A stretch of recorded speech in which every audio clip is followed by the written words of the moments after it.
It's time for the Ward Scott Files, hosted by John Martin. Join the Salty Dog and his captain, Ted Yoho. Search for the Ward Scott Files on Facebook, Vimeo, and over 30 audio platforms, including Apple and Spotify. Now here's your host, the Salty Dog, John Martin.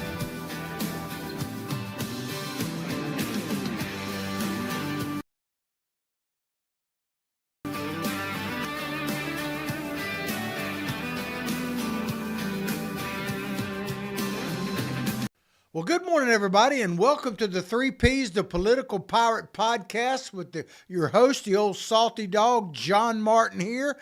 Our captain of our pirate ship, Ted Yoho, will be joining us a bit later. He is on the road traveling. He is conducting some business up in D.C. and trying to get things straightened out there, so we hope to welcome Ted around 9:30. But ladies and gentlemen, I want to first start off by wishing you and hoping you had a blessed Thanksgiving. Of course, we did kind of a best of show on Fridays while we were all celebrating with our friends and family and all of that. And I hope you had a great Thanksgiving. I want to start out the show by talking about a story that kind of broke, I guess, on Wednesday night. Some people ended up not having too good a Thanksgiving, or the people that are the family of the 2 National Guardsmen, one of which was slain and the other is, at this moment, seems to be improving. But the father of slain guard member said this. He said, "My baby girl has passed to glory." We found out that she passed, I think, on Friday. But still hospitalized and in critical condition is 24-year-old Andrew Wolf, who with Beckstrom was shot multiple times while on duty near the Farragut West Metro Station. But prayers go out to the friends and family of those people. It is a tragic event. It kind of shows you what we're dealing with here. And according to reports, the attacker is 29-year-old Ramallah Lakamal, Afghan national who came to the United States under the program to accept people who had allied themselves with our U.S. forces fighting terrorism in their country. Now, this person supposedly worked with our CIA and all of that in Afghanistan, and after the terrible withdrawal from Afghanistan during the Biden administration caused a bunch of chaos, and it caused the people who had helped us to be literally executed, their families tortured, all of that kind of stuff. So I think we rightfully looked at taking them in, but the way it was handled was totally botched. Let's just put it like it is. And it appears, if these news reports are correct, that this gentleman, this 29-year-old Afghan who lived out in Washington State, actually got radicalized while he was here in the United States of America. In other words, when he first came over, he was happy to be here, all of that. I'm not saying any of this is true. I'm simply saying this is what is being reported so far, and that he got radicalized after he was here. Now, there are some people who speculate that that was because of the economic conditions and all that he was trying to survive under, that it led to depression, all of that. None of which is an excuse to actually conduct that type of terrorist attack, because he literally traveled across the United States from Washington State to Washington, D.C., opened fire on those 2 National Guardsmen. The woman was actually died from her wounds. The gentleman is in intensive care still. But as I said earlier, the latest reports are that he is making progress. So we certainly pray that he will recover. So was he radicalized here? That's a question. So it could be, and I apologize for having to look down. I forgot my little laptop that I usually use as a teleprompter. So please bear with me. Could it be that the reason he got radicalized is videos like we're about to show? We played this on our last show last Monday. I want to play a bit about it, and we'll come back and talk about it. This is where these members of the U.S. Senate and House Democrats essentially came out and said that soldiers should not follow illegal executive or illegal military orders, even though they gave no evidence with. Check this out. We'll come back and talk about it. Like us, you all swore an oath to protect and defend this Constitution. Right now, the threats to our Constitution aren't just coming from abroad, but from right here at home. Our laws are clear. You can refuse illegal orders. You can refuse illegal orders. You must refuse illegal orders. No one has to carry out orders that violate the law or our Constitution. We know this is hard, and that it's a difficult time to be a public servant. But whether you're serving in the CIA, the Army, or Navy, the Air Force, your vigilance is critical. And know that we have your back. Because now, more than ever, the American people need you. We need you to stand up for our laws, our Constitution, and who we are as Americans. Don't give up. Don't give up. Don't give up. Don't give up the ship. I'm Senator Alyssa Slotkin. Senator Mark Kelly. Representative Chris DeLuzio. Congresswoman Maggie Goodlander. Representative Chris Houlihan. Congressman Jason Crow. I was a captain in the United States Navy. Former CIA officer. Former Navy. Former paratrooper and Army Ranger. Former intelligence officer. Former Air Force. We want to speak directly to members of the military. And the intelligence community. That video radicalized this guy.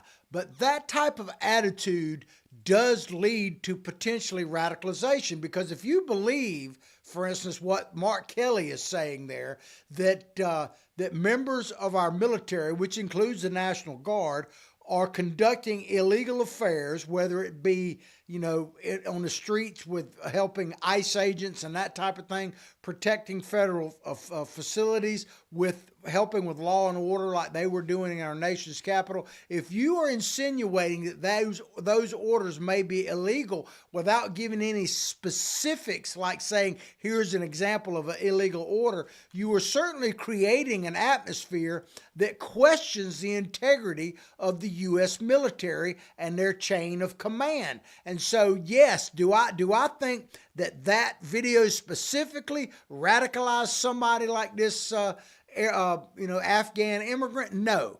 But it doesn't help, that's for sure. And I think it creates an atmosphere that just energizes radical people among us. Now, Trump ordered a widespread review of asylum cases approved under President Joe Biden administration and green cards issued of 19 high-risk countries.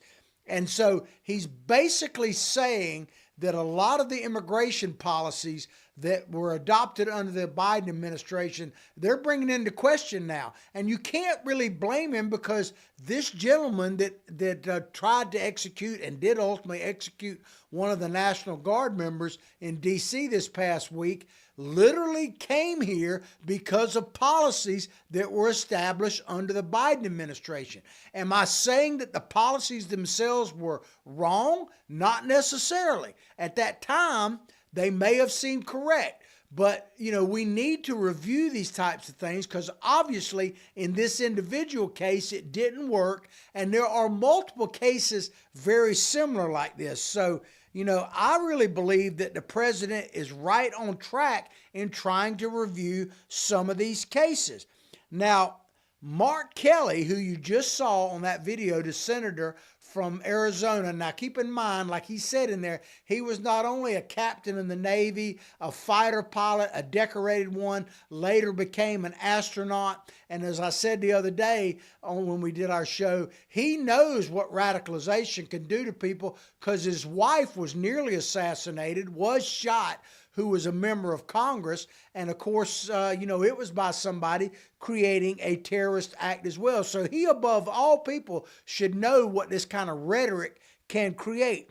But listen to what, I got another video here. This is Mark Kelly this past week talking about whether or not Trump should review all of these immigration policies and what his opinion was of Donald Trump, President Trump, and immigration. Check this out, and we'll come back and talk about it. People in our country.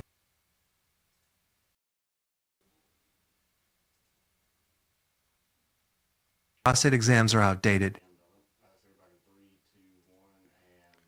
So there you have it. He said basically that Donald Trump's immigration policy was, I don't want brown people or people of color, I suppose. He said brown people in the United States, which is totally ridiculous. Absolutely on it, sir. He does what Donald Trump said is we want to be careful about immigrating these people from the third world countries. And the reason for that is very clear. It's not judging them based on color, but if you come from some of these, like just think about this. If you come from, we'll just use Afghanistan as an example.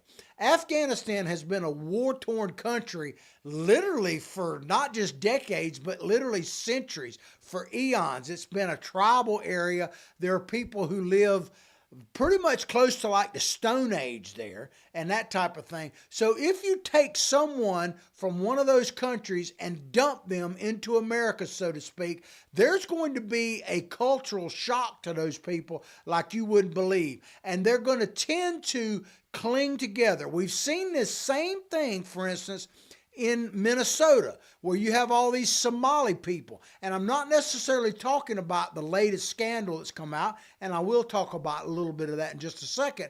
But when you have a large group of people coming from a country like Somalia that is just totally culturally different than the United States, is it any wonder that they're going to come together like a community, separate themselves from the rest of America and behave a certain way?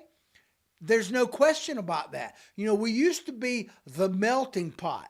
And a lot of times, I've even heard criticism of that term melting pot, like we should be these individual cultures all over. Well, what country can survive that way? Name me any country that is made up of people that have totally different religious beliefs, totally different cultural beliefs, and beyond that, totally different beliefs in the rule of law. It's never going to work. In fact, you can't give me an area where it has worked. Take, for instance, the term Sharia law. There is no way you can have separate lawsuits. Can you respect people of a different religion? Yes, up to a point. And I say the same thing about Christianity, about Judeo-Christianism, any of that kind of stuff. There comes a point where they have to respect the general law of the United States of America. For instance, I'll give you a great example. Let's say the Amish people, and I'm not saying this because they support Donald Trump, they do, but the Amish people are allowed to exist to a certain extent in enclaves in different parts of the country. Now, I'm labeling them with a broad paintbrush, but the people who live traditional Amish life don't believe in things like mechanization and that type of thing. They live off the grid.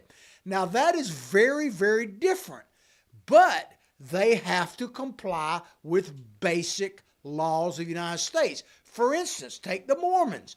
They're not allowed, now some of it still happen, but they're not allowed to have multiple wives, even though their religion allows that, because that is illegal in the United States of America. So you can respect the parameters of the Mormon religion. You can respect the parameters of the Amish religion, but you can't allow, for instance, Amish people, I'm not even saying they necessarily do this, but you can't allow them to say, okay, if you're a child of the Amish, you can never leave. You can't leave. You're restricted to this farm or this ranch or whatever. That can't happen legally. The same thing with Sharia law. You can't allow, like in Dearborn, Michigan, where the Islamics people of Muslim faith control the basic government in Dearborn, Michigan. I don't have a problem with that if the citizens vote for that, but you can't have Sharia law there. So I say that if you have divergent cultures that come into the United States, they have to be some level of melting pot. The basis of that is you have to abide by the U.S. Constitution. If you can do that and still practice your religion, you are free to do so. And so, you know, that system is never going to work if we don't have a basic melting pot in this country. Now we're going to move. Normally we would take a commercial break about this time, but we got Ted coming on at 9:30, so we're going to keep pushing until that point, and then hopefully we'll take a commercial break and Ted will be on with us. But another topic that kind of talks about this cultural idea as well. This comes to you from an article in The Hill. Senator Van Hollen.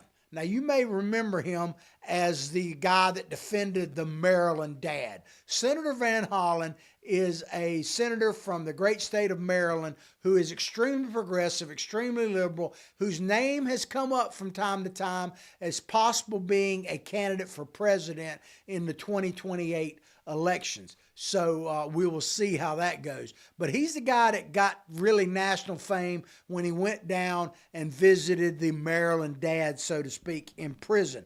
Well, he has come out now and talked about these boat strikes, these missile strikes that we're having on these suspected narco-terrorist boats coming primarily out of Venezuela. And he said it's possible there was a war crime committed. Now, Trump has basically said that these are cartels or illegal drug cartels are terrorists, and we'll get into that in a minute. But Donald Trump, he always makes the Democrats defend the crazy of the crazy. So now they're defending the drug cartels. But this all centers around that first strike. Don't hold me to this, but we had like half a dozen strikes on these boats. If you're not familiar with what I'm talking about, it's these high-speed, presumably narco-important, mainly fentanyl, into our country, and we have taken them out on the open sea. Now, the very first one we did, I think, was roughly 2-3 months ago, and it was publicized. They've got camera shots. The way this works is these guided missiles literally have cameras on them because it helps them guide into the boats, and they are obliterated.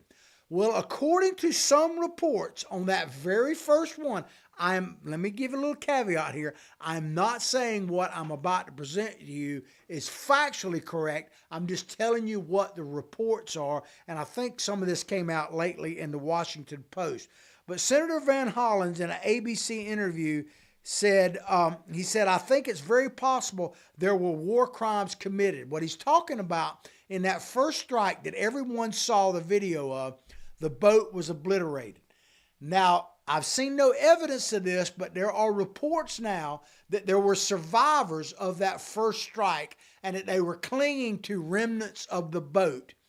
And they're basically saying that there was an order given, either directly or indirectly, and I'll get to that in just a moment, to take those guys out clinging to the sides of the boat. Now, if true, that is a very serious charge. Now, Mr. Hegseth, the Secretary of War, has come out and said there was no order given to that. And of course, he did talk about a month or two ago when he talked to all those generals and commanders and stuff, when he addressed them, and President Trump did as well, that we need to get beyond some of these restrictions on our capability to attack these types of things. I'm not saying there's a tit for tat there. But if true, ladies and gentlemen, that is a very, very serious charge, okay? Because here's the thing, and I'm just going to be straightforward with you like I always am. Do I really personally believe that it's justified to wipe those people out? Yes, I personally do. But do I think it's right for us as a country to do it? No. And you may go, well, how is that? Well, I can have personal feelings, because I have personal feelings just like anyone else about all kinds of things. But it comes down to, do I want to be a nation of laws? I don't want to be the supreme dictator and say that everybody has to go by what I feel. Now, because my feeling is, I've seen what the devastation, I had my own issues with alcohol and drug abuse, and I've been sober since not everything out there, and it just about killed me. And then I ultimately worked for 15 years in a drug treatment center helping other people, and I'm still involved on a volunteer basis with that kind of thing. I have seen the devastation of drugs, not only in my own life, but to many, many people. I've lost a lot of friends and stuff over this. So do I have a personal feeling about drugs and to a certain extent alcohol? Absolutely. But do I want that to be the law of the land, to base it on my experience? No, there is a difference. Do I believe in mercy for these people who are carrying drugs into our country? No. But do I believe we should be able to just execute military against them? No, I don't either, because I don't believe that is constitutional. So it gets tricky on that. So here's what I'm saying, bottom line on this. Do I think that we should execute people that are clinging to remnants of a boat? No. If that is true, that is a very big problem. It needs to be fully investigated, and we need to know the truth. And the difference is, ladies and gentlemen, because we have to, it's the separation is a nation, they accused, let's put it this way, and I don't use the Nazi term very often, but they accused Donald Trump of being a Nazi and all that, which I think is ridiculous completely. But that is what the Nazis did. They executed people, American citizens, all that, literally clinging to life rafts after vessels were sunk and all that. And they had a standing order to do that. We cannot be that nation, ladies and gentlemen. We have to be above that, even if we pay a price to do it. Because we can't be a nation under the constitutional laws and just go with our gut feeling at the same time. We can't do that. So there is a separation there. And I think Donald Trump understands that. I think Pete Hegseth understands that. He also, now, if he's guilty of it, yes, it needs to be investigated and all that. But keep in mind that Pete Hegseth is not only well-versed in the military, having served and decorated for it, but he's also incredibly media savvy, having rose to fame on Fox News, right? So, and he's no dummy. So is he capable of that? I don't know.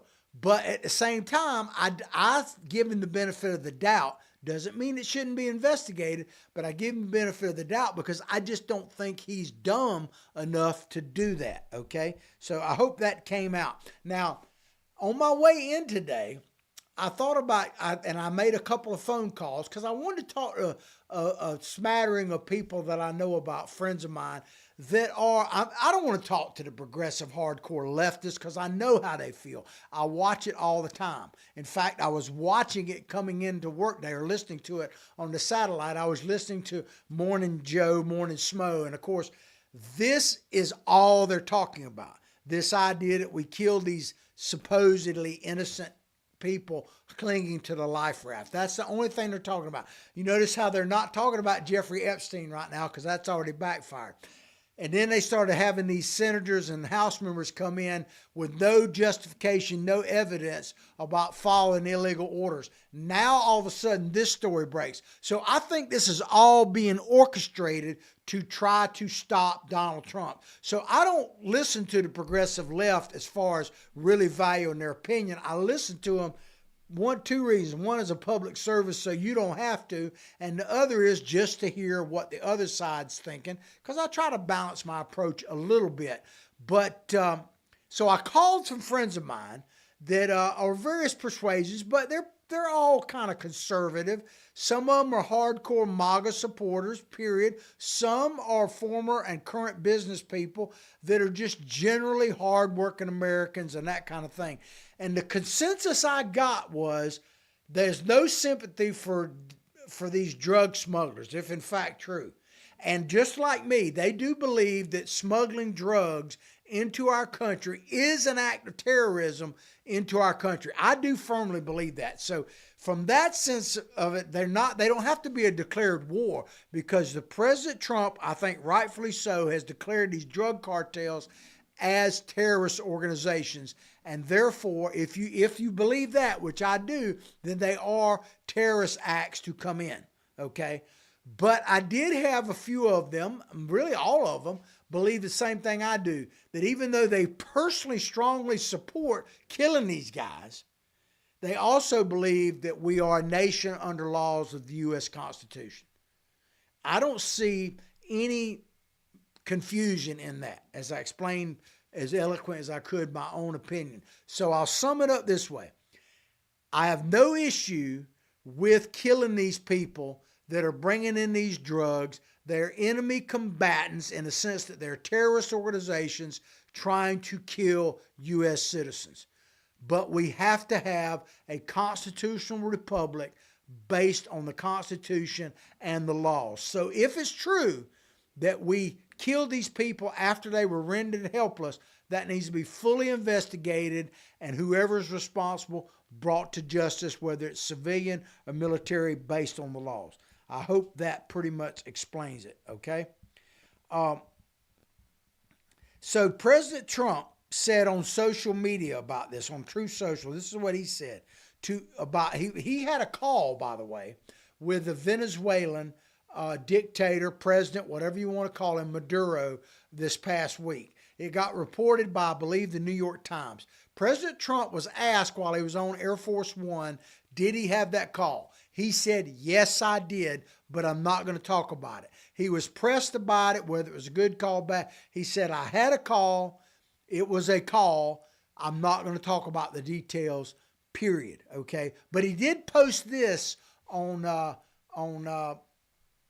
Truth Social. He said this is what President Trump posted.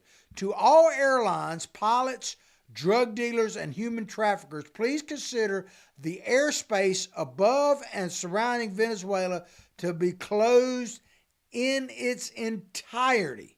That's what he said. And he was further asked in this interview on Air Force One, because it was reported in the New York Times that he had given Maduro an ultimatum. You either basically evacuate immediately, whatever that means. I don't know if there's a few days or whatever.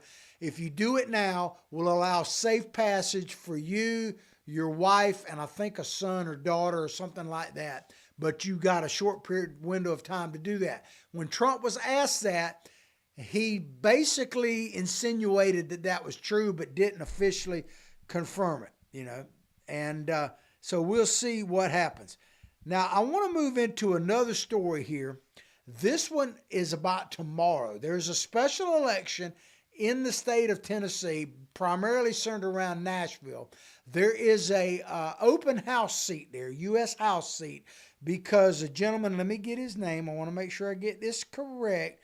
Representative Mark Green, who had been a longtime member of Congress, he abruptly resigned. The reason for it is still a bit sketchy. His official reason was that he wanted to conduct some business affairs that he couldn't do as a congressman. And so he resigned earlier this year. The call for a special election, which happens tomorrow. Now, there are two people up for it.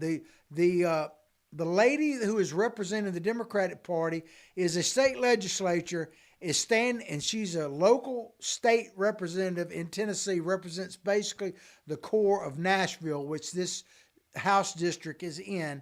And she's running against Republican Mark Van Epps to fill a seat vacated by Mr. Green, who resigned from the House earlier this year. Now, I want to play you a couple of videos here in just a moment, because this race is very interesting. Now, keep in mind that Donald Trump won this House. He won the state of Tennessee in a big way back in the last election when he won the presidency. But he also won this district, which has been a Republican district for a long time. He won it by 22 points. He won it by 22 points. Pretty significant, all right? This current race, according to the polls, and we'll give you some specific numbers in a few minutes, is much tighter than people believe that it should be. So this lady, her name again is Afton Ben, and B-E-H-N. I want to play you a statement that she made, provided the Newsweek, and then I'm going to play you a video. She said Matt Van Epps, which is the guy she's run against, and Washington Republicans are panicking because they know Tennessee families are suffering under their failed economic policies that are raising their costs while they lower taxes for billionaire and donors. So basically she is saying that the same kind of thing Mandami said in New York, which was successful to him, that the Republicans are all about the billionaire class, even though that's the only class, or one of the few, that we lost in the last election to the lady that ran for president. She won the billionaire class. She said, Miss Bain said, my affordability message to lower grocery costs, sound like McDommy, right? Housing costs and healthcare costs is resonating with voters of all political stripes, which is why the race is now tied. She's claiming that the race is tied, and it's definitely closer than what it would seem like it should be. As I say, Trump won it just a year ago, basically by 22 points. Now, I want to play this video. This comes from something that she is currently, I want to remind you, she is currently a member of the Tennessee House of Representatives representing the inner core of Nashville. But check this out, because she has some interesting things to say about the city of Nashville. With the Nashville mayoral race, because I hate the city, I hate the bachelorettes, I hate the pedal taverns, I hate country music, I hate all of the things that make Nashville apparently an it city to the rest of the country, but I hate it. And so, of course, I hate country music. so of course, this thing resurfaces. This clip resurfaces, And there you she have then it. The claims lady that literally says that she hates Nashville. Now, she represents Nashville, but she said this while representing Nashville. She hates Nashville. She hates the bars. She hates country music.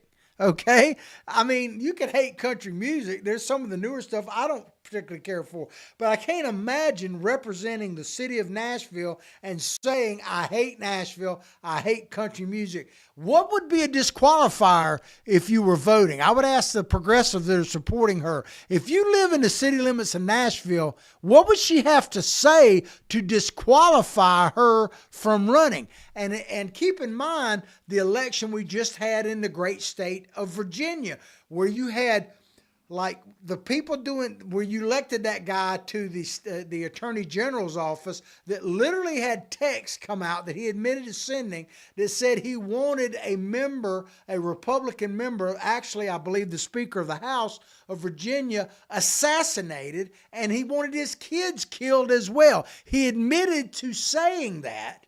And people were interviewed in the polling saying that anyone who said that, Democrats were actually interviewed, ladies and gentlemen. We reported this on a previous show. I got to lean into the mic to say this because it's just hard for me to believe, but it's true. Said that they thought those statements were disqualifying, that assassination was disqualifying. But 47% of those that were polled in the exit poll said they voted for the dude anyway. So I have to ask you, if you're voting in the city of Nashville, what would disqualify someone from your vote? Would it be, I hate you, I hate Nashville, I hate the city I'm representative, I hate country music, I hate everything about this place and the people there? I mean, give me a break. What would it take? What would it take? She hates Nashville. And so my question would be, what do Democrats actually like? What do they actually care about? So here's what bottom line I'm saying. I'm going to play you one more video in just a minute. If you live in Nashville, if you have family that lives there, please tell them about this stuff. Get them out to vote, because it's all about turnout. And conservatives, Republicans, a lot of independents tend to not vote too well in these off-year elections, especially these special elections. And it's with Marjorie Taylor Greene resigning, which is a separate story we've covered quite a bit, the margin in the House of Representatives for the Republican side to say it's razor thin is an understatement. It comes down to one or two votes, and we already know there are people like Massey in Kentucky that vote the opposite of Trump and everything else. We could literally be looking at a stalemate in the House of Representatives, or God help us, a switch over to the Democratic Party, and Donald Trump would be impeached if that happened. So it really comes down, this election in Tennessee, if you believe in America First agenda, especially if you don't believe in the radical left taking over the country, this is, I wouldn't call it a bellwether. It is critical. It's beyond that. So please vote in the election. I think you should vote for the Republican, because this other lady is crazy, and tell other people, make a call. So I want to play a video here. This is also Afterman saying that what she wants to talk about, of course, in her race. This is after she made the statements about hating Nashville, hating country music. You'll see in this, she talks about defunding the police. So I'm going to play a few things that she said a year or two ago, and then we're going to play a question she was literally just asked by MS Now, whatever they're calling themselves, just a week ago. Check this out. Currently involved in a transformative justice seminar, and so it's how to imagine a world without police and what that looks like and what community mechanisms look like, especially for those of us, that are young, like, and talking to our parents about what police abolition looks like, that, we can do it and there's a world. You said in those since deleted tweets that the Metropolitan Nashville Police Department should be dissolved. Another cheered on a teachers union saying that defund the police should be a requirement for schools reopening. And another saying good morning, especially to the 54% of Americans that believe burning down a police station is justified. Do you still stand by those comments? And if not, is there anything you want to clarify? I'm not going to engage in cable news talking points, but what I will say is that, our communities need solutions. We need local people deciding, solving local problems with local solutions. So you don't want to clarify whether you still believe that the police should be defunded? Once again, I don't remember these tweets, but what I'm saying is that... I'm not asking you if you remember. What is your position today? How's that on this issue? I mean, once again, I'm here to talk about my race. My therapist always asks me to transcribe my dreams when they happen. And the recurring dream I've had is standing up in a cafeteria full of women. I don't know why I was there or whatever.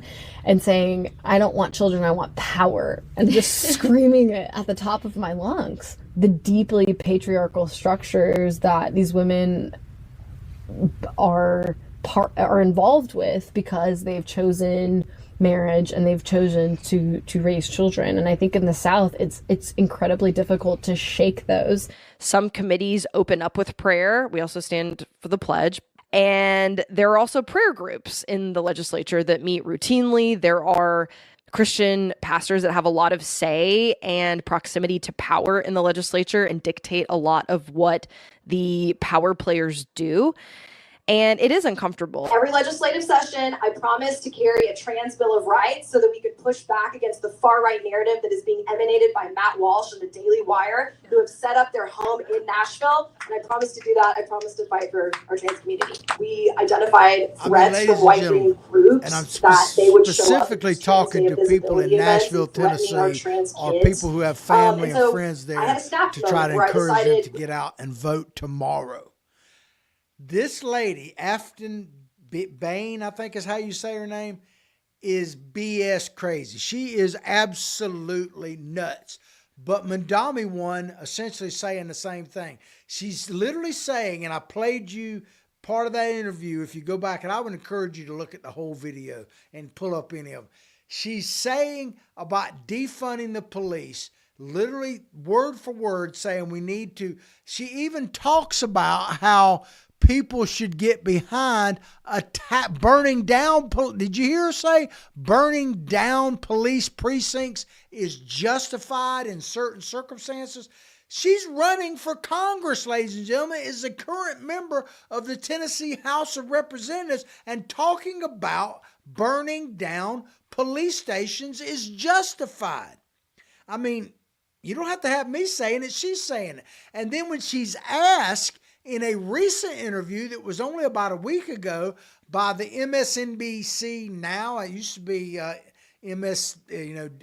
DNC or whatever it's called, the latest thing, highly progressive leftist. She's asked to clarify her position and says, I just want to talk about my race. And when the woman tries to follow up, which I give her some credit because the left never does follow-up questions about whether or not she still supports defunding the police and all of that kind of stuff, she says, I just want to talk about my race right now and getting out the vote. And so the lady then turns around and says, well, how do you feel? She says, I don't even remember saying that, right? Or those tweets and stuff you're talking about. She says, well, okay, well, let's simplify this. How do you feel about it now? So right this minute, today, how do you feel about defunding the police? And she turns around and says, I don't want to really talk about that. Well, that is absolutely crazy. Now, if you want to see what is going to happen if we continue to go down this road, I don't have video for you, but you can check it out just this weekend in New York City. And this is before Mondami takes office as mayor, which happens after the first of the year. You had two events happen in New York City that show you what we're probably in for, especially if we continue to elect these types of people like Mondami and like this Bain lady in Tennessee, God help us. You had New York City police officers, not federal, but New York City police officers who are under the charge of the commissioner and police, who Mondami has asked to stay on, by the way, attacked because they were trying to defend federal agents that were simply there doing their job. And these people blocked streets, ran over police officers, not with vehicles, but with these garbage cans, picked up barricades, all this kind of stuff, and attacked them. The same weekend, you had Palestinian supporters charge into a department store and disrupt everything with whistles, mostly old white women, but they did it and took over this department store. The police, the New York City police, had to be called there and pushed these people out. Can you imagine what's going to happen in that city once Mondami becomes mayor? And this one guy who they call, I don't know what the official position is, New York advocate, who was second in line to the mayor, current mayor, if Adams had been forced out, literally said, I'm not apologizing, talking about the police officers getting attacked by these hardcore leftists. I'm not apologizing for the protest, and this is what's going to happen every single time that there are federal agents inside the city of New York and the police try to defend them. We're going to attack them every time. This is an elected official, ladies and gentlemen. So at some point in this nation, we're going to have to make a decision. Are we going to be, as Benjamin Franklin said when he's famously asked, what did you give us in the Constitutional Convention? He said, a republic if you can keep it. A republic if you can keep it. So we as an American people, whether you're Democrat, Independent, Republican, not even a registered voter, if you're an American citizen, you have to make a decision. Do you want to be a republic, the freest, greatest nation, this experiment that is truly an experiment to keep going, or not? You don't have to love Donald Trump. You don't have to agree with a single thing I say other than what Benjamin Franklin said. Are we going to be a republic or not? Can we keep it? And remember what Thomas Jefferson, two famous things he said. He said, you can't be both ignorant and free. Because if you want that, you want what never was and never will be. You can't be both ignorant and free. You're going to have to make a stand.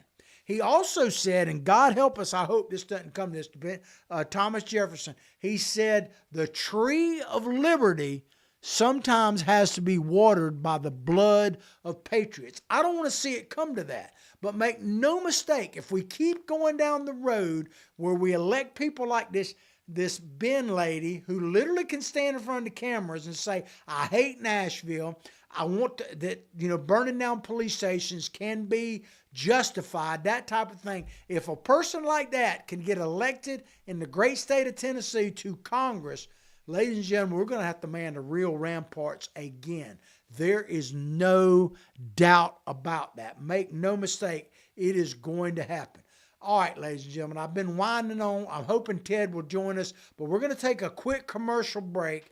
When we come back, I hope Mr. Yoho can join us, but it's going to be remote and he's traveling, so I can't make you any promises. I'll only say I promise you that to keep our show going, we need people to advertise with us, to sponsor us. Look at that little tagline that says Contact Freddie. Become a sponsor of our show. Like what we're doing. Share what we're doing. I personally believe it's vital. If you do too, then support us. We'll be right back.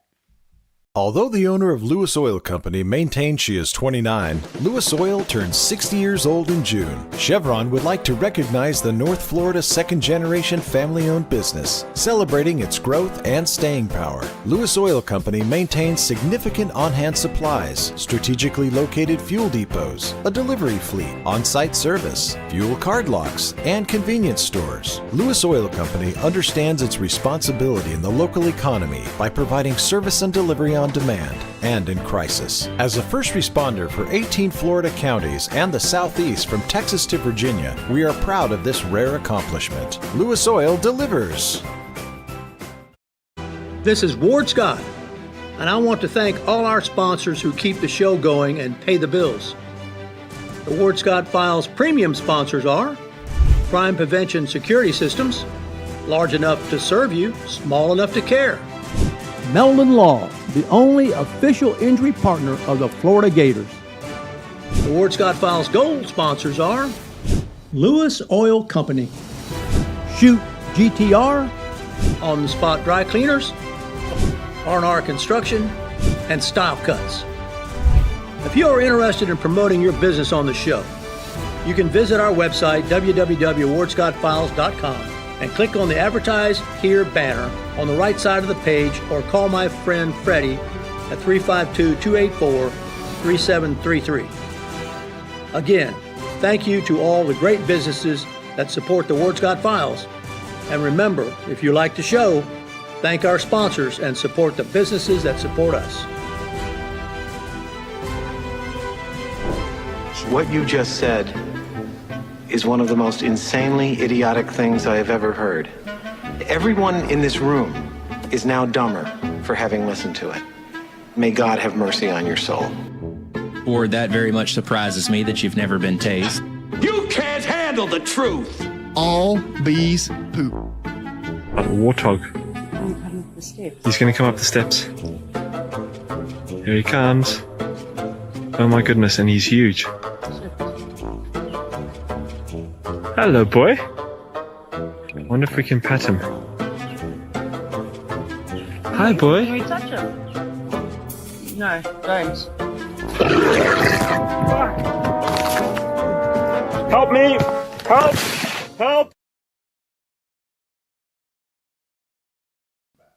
And we're back, ladies and gentlemen, to the 3 Ps, the Political Pirate Podcast, with your host, the old salty dog, John Martin. We were hoping that the captain of our pirate ship could join us.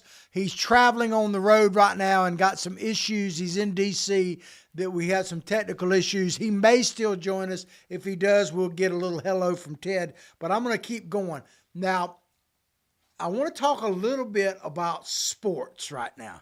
And because it is political, as you might think. Now, you can see behind me that all these sports memorabilia, we broadcast on Mondays from Spurrier's Gridiron Grill at Celebration Point in Gainesville, which is all things college football, sports in general, certainly around the old ball coach, Steve Spurrier. There's big news in college football. The playoffs are about to start. This next weekend will be the conference championships. There's been multiple coaches hired, fired, and all that kind of stuff. I want to talk a little bit about that because there is a political element to this, okay? Now, in just admitting, I am a diehard Gator fan, graduated University of Florida, bleed orange and blue. You can't imagine how honored I am to sit in this room every time on Mondays. I don't take it for granted. I love it. And I'm all about the Gators, who had a miserable season. They absolutely had a miserable season. We did culminate it with a victory against our biggest rival, that little school up north and west of us, FSU, who had a terrible year. As I posted on my personal Facebook page, now we'll find out the Who Sucks the Worst Bowl when we played, and I guess we sucked a little less than them. But I want to talk a little bit about this player coaching carousel and a political slant on it, if you will. The Gators just hired a new coach. Now, he hadn't taken the reins. He'll literally probably have a press conference in the next day or so because our season is over. His name is John Summerall. He was the head coach at Tulane University, which is out of the great city of New Orleans. And I want to give him some credit and welcome him on behalf of the Gators. He's got a big contract. He's got big shoes to fill historically, because the expectations here at a place like Gainesville, University of Florida, are much higher than Tulane. Not knocking them, but you got to compete in this to keep this job. You have to be a perennial contender, not only for the SEC, but for the national title. Fair or not, that's just the way it is. There's probably at least a dozen schools like that, about half of which are in the SEC, that you have to compete for a national title. It is very difficult always to do that. It's even more challenging. I don't know if it's more difficult, but different challenges under the current system. Okay, here's where the politics comes into it. We know that Congress, through laws, the federal government has passed laws that have to do mostly with professional sports. Now, they have some like Title IX and stuff that have to do with sexual discrimination and that kind of thing at the college level. But they don't really have the types of laws that govern collective bargaining and all that kind of stuff at the National Football League and baseball, the pro level. I think they're going to have to do some of that at the collegiate level. Because college football in its current state, it's not ever going to be what I was drawn to it for, but it doesn't have to be. It doesn't have to please me.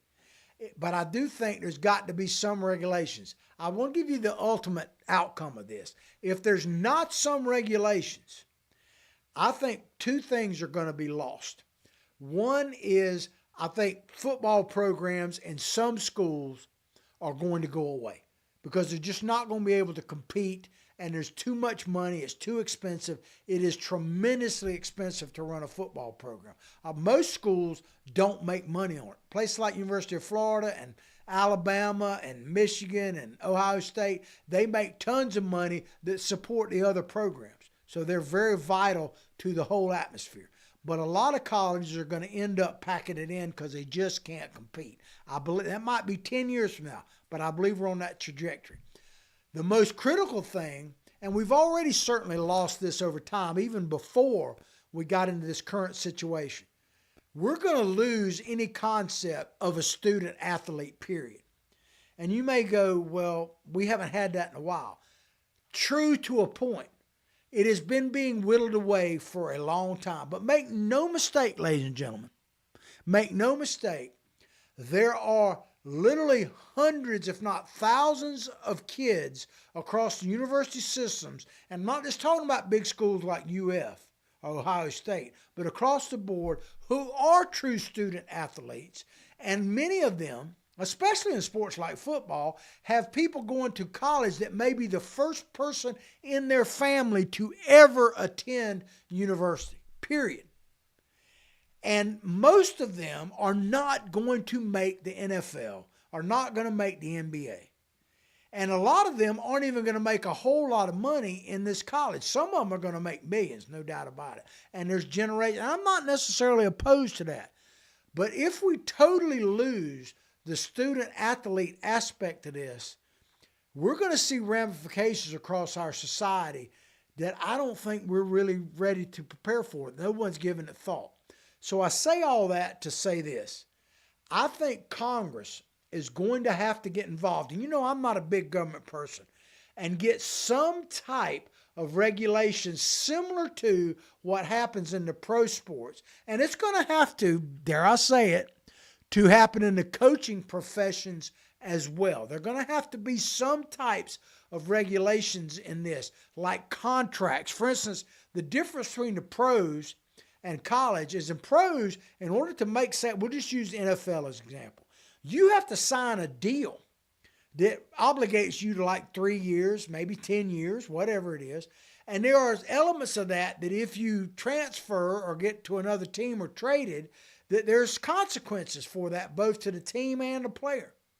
There really isn't much of that in college football. So if you're going to pay these kids and they're going to come to it, you're going to have to be able to execute some type of legally binding contract that says, you know, you can't just come for 6 months and leave, because that is going to destroy college football. It's going to destroy college sports.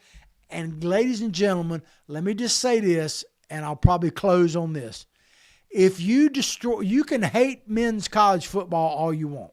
I get it if you don't like it. But make no mistake about this, especially in these bigger schools, men's college sports, I'll just use University of Florida as an example.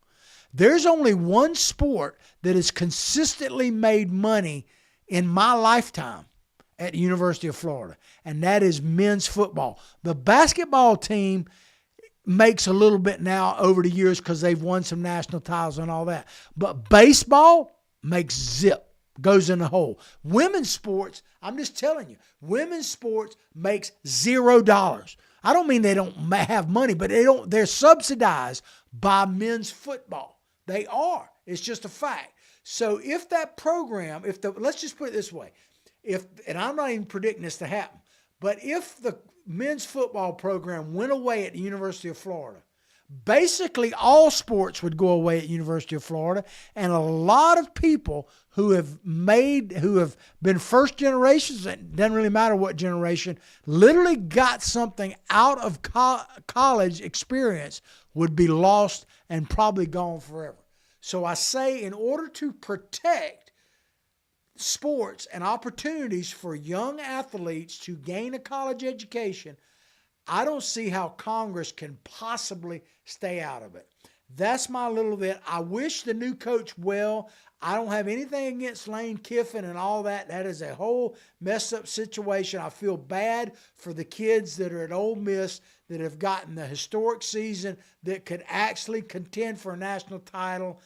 It'd be a miracle if they do now. I want to give a special shout out to Vanderbilt University for the best season they've ever had, a 10-win season for the best season they've ever had. Congratulations. I'm looking forward to the college playoffs, but I got to tell you, and I'll close with this, I used to be so diehard. I literally, just to give you an example, I had a 26-year out, everybody.